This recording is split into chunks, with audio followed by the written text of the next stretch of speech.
शासकीय नियम पाळा, सार्वजनिक ठिकाणी जाणं टाळा।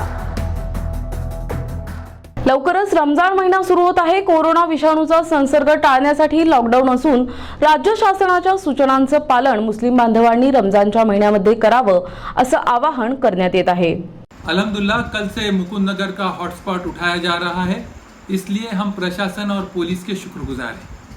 दोस्तों, ये सिर्फ हॉटस्पॉट उठाया जा रहा है, लॉकडाउन उठाया नहीं जा रहा है। हॉटस्पॉट और लॉकडाउन में फ़र्क ये है कि हॉटस्पॉट में जो ज़रूरियाती ज़िंदगी की चीज़ें हैं उसको भी बेचने की मनाही थी, लेकिन लॉकडाउन में ये ज़रूरियाती ज़िंदगी की चीज़ें कुछ देर के लिए खुली रहेंगी, इसलिए इन वक्तों की हम पूरी तरीके से पाबंदी करेंगे। रास्ते पे हम किसी तरह की कोई गर्दी नहीं करेंगे, सोशल डिस्टेंसिंग का पूरी तरह से ख्याल रखेंगे और बिला वजह कोई भी घर से बाहर निकलने की कोशिश नहीं करेंगे, इसलिए कि ये वबा अभी तक हमारे मुल्क से टली नहीं है। खुदा न खास्ता हमारी गैर जिम्मेदारी की वजह से यहाँ का कोई एक शख्स भी कोरोना की चपेट में आता है तो उसका खामियाजा पूरे समाज को भुगतना पड़ेगा।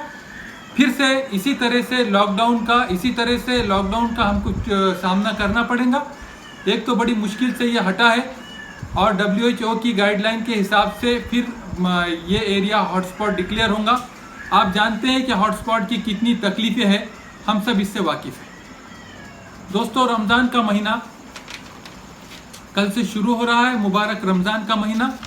भारत के सभी उलमाए कराम का ये मुत्तफ़िक फ़ैसला है, जैसा कि हाफिज़ अबरार साहब बता रहे थे कि नमाज़ें मस्जिद में नहीं पढ़ी जाएंगी, बल्कि नमाज़ें बाजमात अपने बाल बच्चों के साथ घर में अदा की जाएंगी। इसलिए मुसलमानों के सभी घर अब मस्जिद बन जाएंगे। आप हम सब मिलके आइए इस रमज़ान के माह मुबारक में अल्लाह से दुआ करें कि अल्लाह ताला पूरे दुनिया से और हमारे मुल्क से इस वबा को दूर करे, इंसानियत को कोरोना मुक्त कर दे और इससे निजात दे। दोस्तों, उलमाए कराम और प्रशासन ने जो कुछ अहकाम हमारे लिए दिए हैं वो महज सिर्फ हमारे फ़ायदे के लिए, हमारी जानें बचाने के लिए, हमें तकलीफ़ से दूर निजात दिलाने के लिए है।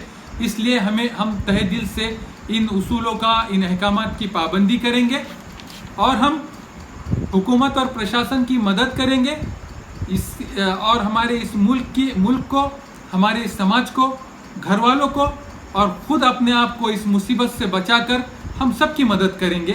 शुक्रिया। बिस्मिल्लाहिर्रहमानिर्रहीम। नहमदुहु नुसल्ली अला रसूलिहिल करीम।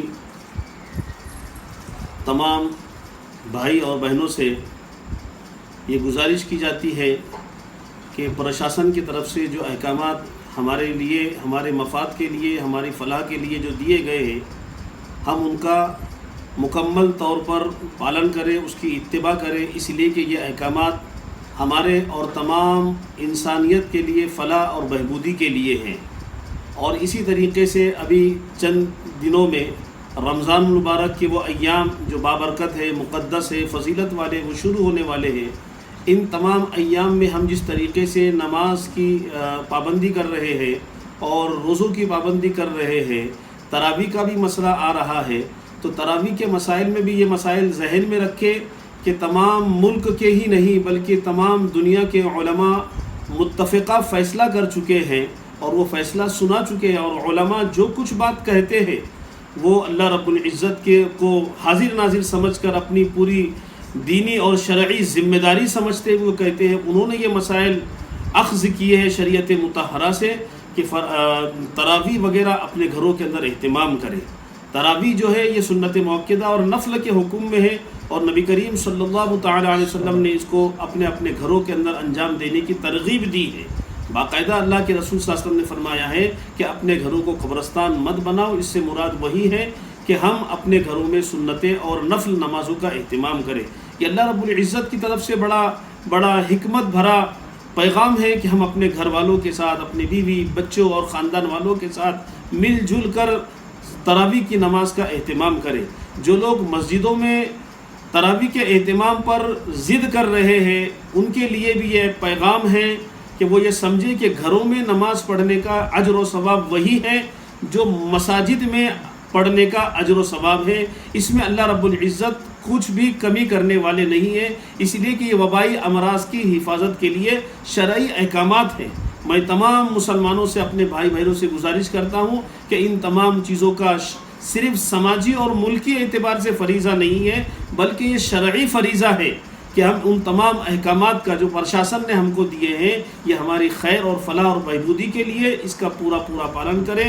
اللہ رب العزت ہم سب کے رمضان المبارک کو بہترین انداز میں اور نبی کریم صلی اللہ تعالی علیہ وسلم کے طریقے کے مطابق اور شریعت مطہرہ کے مزاج کے مطابق ادا کرنے کی توفیق عطا فرمائے، اور اس پر جو ہے ہم پابندی کریں۔